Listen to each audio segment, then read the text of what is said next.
Hello, friends and followers on Facebook. I'm coming to you from my beautiful garden room, and I'm posting this video as an urgent appeal to you. Now, there are two versions of this video, and this is the longer one. But if you would prefer not to spend a lot of time listening, then please refer to the shorter version of the video, which is posted at the same time on our Facebook account. This version contains a lot of ranting that I need to do, I think, while the shorter version just gets to the point of our appeal here. I have set up a GoFundMe page, and the link is right here above. I urge you to go to that page and to consider contributing to our cause in whatever small way that you can. His name is Jay, and I know him because I've been writing to him for a number of years as a part of my ongoing prison correspondence ministry. He was released in June of this past year, and in accordance with the mandates of the court, he completed an alcohol rehabilitation program, and very successfully. However, after that time, the Ohio Department of Corrections and Rehabilitation found that they could not or did not have a placement for him. And so they held him for 40 additional days in the county jail. At that point, I guess they just gave up, and they tossed him onto the street with nothing but a shirt and a pair of pants. This was in December last month. We have since seen temperatures fall as low as -0. And we have been trying desperately to keep the man alive and to help him to find a stable living arrangement, as well as to restore and to defend his dignity as a human being. When he was released from the county jail refused to give him the requisite 30-day supply of medication, which was necessary because of his heart condition. While in prison, he had a heart attack, and he was on several heart medications. The county jail claimed that the county had paid for that medication, and therefore they were not going to give it to him. And so we had to hustle right out the door to make sure we got him to a doctor, or in this case, the emergency room, so that he could acquire the medications that were necessary. But unfortunately, we still had complications, and the man ended up hospitalized with a serious situation where water was collecting around his heart and compressing it, threatening to send him into cardiac arrest at any moment. And they ended up removing 3 liters of fluid from around his heart and then released him directly the next day onto the streets again. We have resourced through every agency in this town, every social service agency. We have contacted many of the churches of the community. Unfortunately, we live in a community which has very little in terms of resources, especially in terms of housing resources. So it's not been easy. And by the way, that isn't simply because we're an unfortunate community. This is a direct result of the attitudes of those who live in this community and run the county.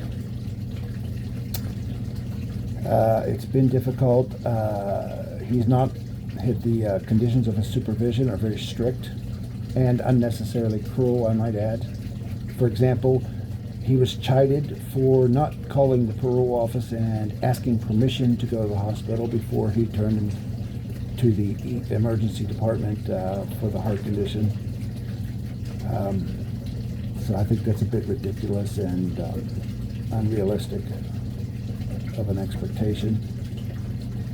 But because of these stipulations, he is not permitted to live at our home, because we have several rooms available that we could house him in and would gladly house him in. So we've had to resort to being creative.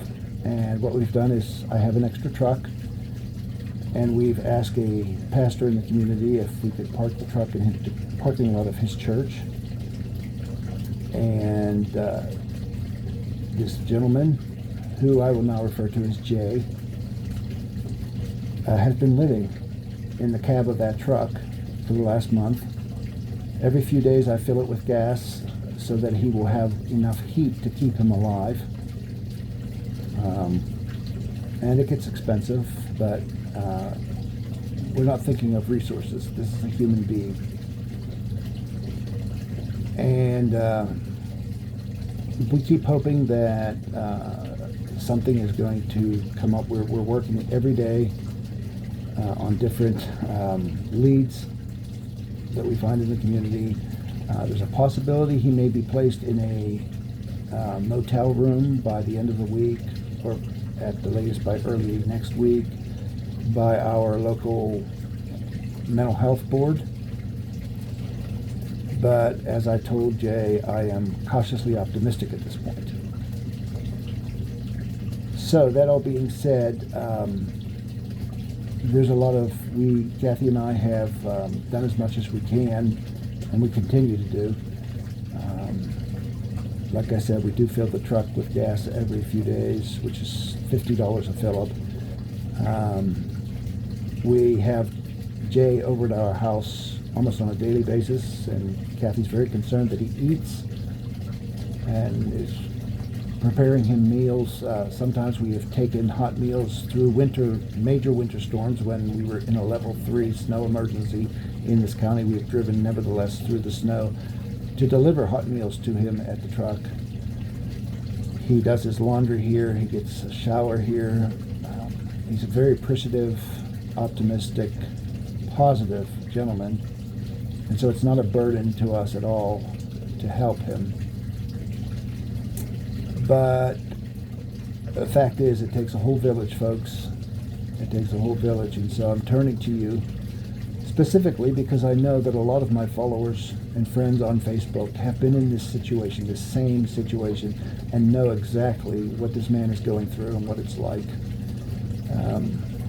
And now, look at all of you, the most of you, if you look at your lives, we are all, including myself, highly blessed in ways that we could have never thought or imagined. We have so much to be thankful for, and we are. We're very grateful for what we have. We are a grateful band of brothers. We are always appreciative and never take for granted what so many others glibly just disregard as entitlement. But here we have a brother in need, and I'm just asking you to go to the GoFundMe page, to consider giving. I'm not asking anybody to do anything big or magnanimous. All it requires is doing your small little part. You know, give a dime, give a nickel, give a quarter. That's perfectly fine. We're not looking to raise a substantial amount of money, because we're just looking to subsidize the cost of putting fuel into the truck to keep this man alive, possibly to put a few dollars in his pocket for necessary expenditures, things that he might need. A haircut. He desperately needs a haircut, and he wants to get a haircut, but he has no money in his pocket. And other small things. So this is the deal, and for you, those of you who haven't been in that situation, and I know, and none of you really know this man, this gentleman. I can vouch for him that he's a truly genuine, upstanding person who has embraced full repentance in his heart for his past life. He served his time, and he deserves his second chance, like all of us have gotten our second chances. And so if you don't know him, and you might be a little bit reluctant because you know this man has come out of prison and he has a past, I want to remind you that every saint who has ever walked or lived upon this earth has a past. But what's more important than that, every sinner who has ever lived and walked upon this earth has a future. And that's what I choose to believe in. That's what I want to fight for. Everybody deserves a second chance. If everybody just does a small little part, we're not Jesus Christ here. I'm not asking us to go out and save the world. We're just doing it one person at a time, one person at a time. And if everybody just did their own small little part, there would be no burden. When we neglect our obligation to others, then it becomes a burden on those who need to carry that weight. But when we all do our own small little part as we can, the burden is not there anymore. And so I'm not asking you to do anything great or big or wonderful. I'm asking you to do something small, your own little part, but with a great, big, and audacious and unapologetic love. The kind of love that Jesus has called us to, has commanded of us, if we are to authentically call ourselves his followers.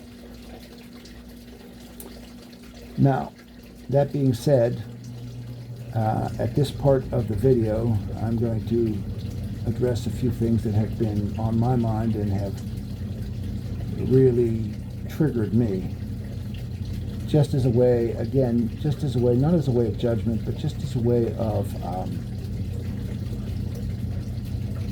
expressing it and getting it off my chest. Because I got to tell you, Kathy and me, we're busting our backsides to help this guy, and we've almost depleted our resources at this point, but we're nowhere near close. We're not even considering giving up on this guy. God's going to provide anything else we need, because he called us to this, and we're going to see it through. All right, that's the first thing. But there's a few things I do want to say. First of all, ODRC, you have a habit of throwing men willy-nilly onto the street homeless as if they're nothing more than a bag of trash. You claim a mission of the reduction of recidivism in our communities as a way to reduce crime. But every one of your policies and everything you seem to do only promotes recidivism in our community. And this is not hidden from us. We're aware of it. Your agency depends on recidivism. Your budgets depend on continued recidivism. It is a common principle of Criminology 101 that when an individual who has criminal history and tendencies and behaviors in his past, when put in a position of desperation where survival is the only consideration, is most likely to resort back to those criminal tendencies and behaviors. You're aware of this, and you do it intentionally to promote recidivism that will continue to justify your relevance to our tax dollars. But there will come a time when you are held accountable for what you're doing. A hospital, when you enter a hospital with a mental health diagnosis, a hospital by state law is not allowed to turn you back out on the street. They must find a placement for you. Whether it's difficult or challenging or whatever is beside the point and irrelevant. They must find a placement. That's state law. How is it that our state agency, the ODRC, can so glibly then throw men onto the street as they do? And there's thousands of them that they release every year. And in the process, put our communities at continued risk. Because the promotion of recidivism means one thing, that there's going to be more victims, that more people are going to get hurt. And the ODRC seems to be completely oblivious to this fact or doesn't care about it. That's my message to the ODRC. To the social service agencies in this town, I have a message.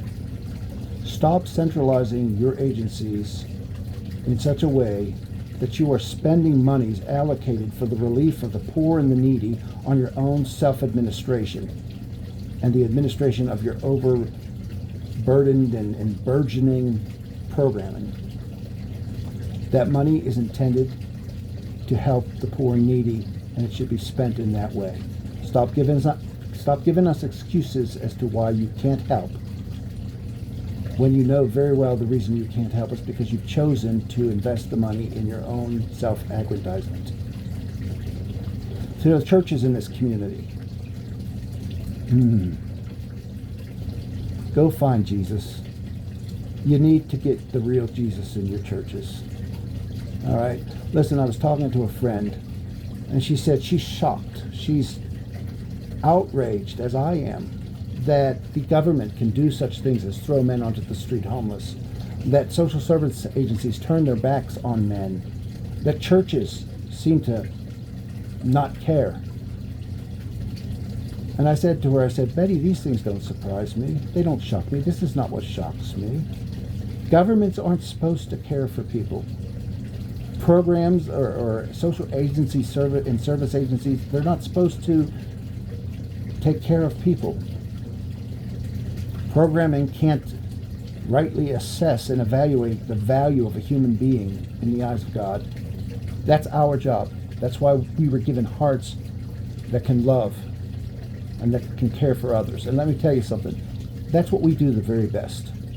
When we care for another person, when we're caring for others, that's when we are at our very best, because that is what we do the best. That's our job. So when social service agencies fail, when governments fail, and when churches fail, these things don't shock me. You know what shocks me? What shocks me is that this man is living in a cold cab of a truck in temperatures that are sub-zero in a church parking lot. And every Sunday at least, and several times during the week, there are so-called good Christians walking through this parking lot past this man into their churches to worship Jesus. And not a one of them has offered a meal or a few dollars to help this man out. Not a one. Instead, they get together and they go to the pastor and they say, we're concerned. It makes us feel uncomfortable. We're intimidated by his presence. This Jay worships at this church. And the pastor's a good man, don't get me wrong. I'm a good friend of his. I believe in him and I love him dearly as a man of God. And he's more genuine than most other men of God in this town. But he said to me that he allowed us to park the truck in his parking lot without really consulting his board of trustees, and he's afraid that somebody might come up to him and ask him, who required this of you to do this for this man? Okay, so here's the answer, Pastor. As a brother, I'm going to give you the answer. Jesus required it of you, and that's what you tell these ladies who are so concerned. Go back to this petty Peyton Place board of ladies who are always so concerned about how people make them feel, and you tell them, Jesus told me to do it, and my role as a called and ordained pastor in the Church of God comes before your concerns about your safety. If you're concerned about your safety, do something about it for yourself. No pastor should be responsible for physically protecting his congregation. Your job is the salvation of souls. So you go back there and you tell them, I serve the Lord Jesus Christ before I serve this church or any other church. I hope that helps. Consider it. So these are just some of the petty things that are going on that really irk me, and the social service agency too is not doing a very good job. Listen, New Horizons. I have a master's degree in social services counseling and minored in the ethics of the helping professions.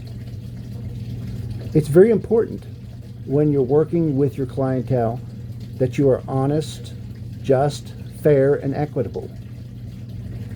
But especially with vulnerable populations. It's easy enough for a man to drive into your agency for an appointment. But a homeless man most likely has walked 3, 4, even 5 miles to make an appointment. And when he gets to your agency and sits there for 5 minutes beyond the time of his appointment, only to be approached by the receptionist and told that the appointment has been canceled because the case manager has to meet with the supervisor, that's called unethical practice. It's called unethical practice, and your clients deserve, the least they deserve, is the ethical providence of services. So stop it. Get responsible about your practice. It just irks me. These things irk me. I'm sorry. I'm in the depth. I'm in the deep of this stuff. I'm pulling for this guy. Kathy and me, we're praying every day that something comes through. That we get him into a stable living arrangement before the environment kills him. We're fighting for that, and we're not the only ones. There are a few other people that are helping, and I appreciate that so much. And that's why I'm posting this GoFundMe page, because I think it takes a whole village, and we're just asking for a small contribution, just a small help. We don't need a lot, and every penny is going to go towards subsidizing the fuel so that we can keep him warm enough to keep him alive, and other little things. Maybe we can get him a haircut if we raise enough money. Who knows? But every penny will definitely go towards that effort. But here's what I can tell you: this man, I know him well enough now, and he's I wish I could introduce him to you, because he's a terrific guy. He's worth fighting for. Okay, other than for the fact that he's someone Jesus died for. He's a human being, and all the dignity that is inherent in him as a human being, as a living representative of the Holy God. But this guy, I'll tell you something about him. If we help him now, I guarantee you, down the line, when the ODRC decides to throw another man homeless on the street without care or concern, and they will, somebody's going to be there for that man, and it will be this man. It'll be Jay. He's that type of guy. He's going to pay it forward, just like I'm paying it forward now. I went through this same situation. I was homeless at one point, and it was very hard to get anybody to care. And so I feel like I'm paying it forward now, and I absolutely know that when the time comes and another man is in need, Jay will be there to pay it forward to that person. And this is the way we do it. We stand together as a brotherhood. We stand together as human beings, hand to hand, heart to heart, and we take care of one another. All right, so I'm sorry for all the ranting and everything, but I needed to get it off my chest. There's no bad feelings at all, because I know God is in control, and I know that he's working through this as he works through everything. I believe and I confess the sovereignty of the arm of God in every situation. And so there's no bad feelings about this. But there's right and there's wrong when it comes to dealing with our brothers and sisters, and particularly if you're in the faith, if you're claiming Jesus as your Savior. Look, going to church doesn't make you a Christian any more than going to McDonald's makes you a hamburger. Just realize that. If you're going to church and you see a homeless man in your parking lot, don't go into your church and worship Jesus while the sick and hungry are dying on your doorstep. Don't do that. Jesus is out there on the doorstep, not in your churches. All right, enough of my sermon. All right, look, this is a cause that is near and dear to our hearts. We're not going to give up on Jay. We're just not going to do it. Jesus called me to this. I guarantee you, when this pastor in town called me and said, "Hey, can I give this guy your contact information?" I'm not going to lie. I was frightened. I was uncertain. I was nervous. I knew what was coming down the line, that he would need help, and would I be equipped to do that? Let me assure you, if you're ever in this situation, let me just assure you right now, you are stronger than you know, and you are more well-equipped than you could ever imagine. So don't you ever turn your back when God calls you to step out of that boat. Because I guarantee you, by God, I say that word, by God, as a testimony. I thank you for considering this, for listening to my ranting in this long video. I hope you will visit the GoFundMe page. I hope if you can give a small amount, I'm not asking for big. We're not trying to raise $10,000 here. We don't need that amount of money. We're just trying to keep this man alive, and I hope that you will help in the effort.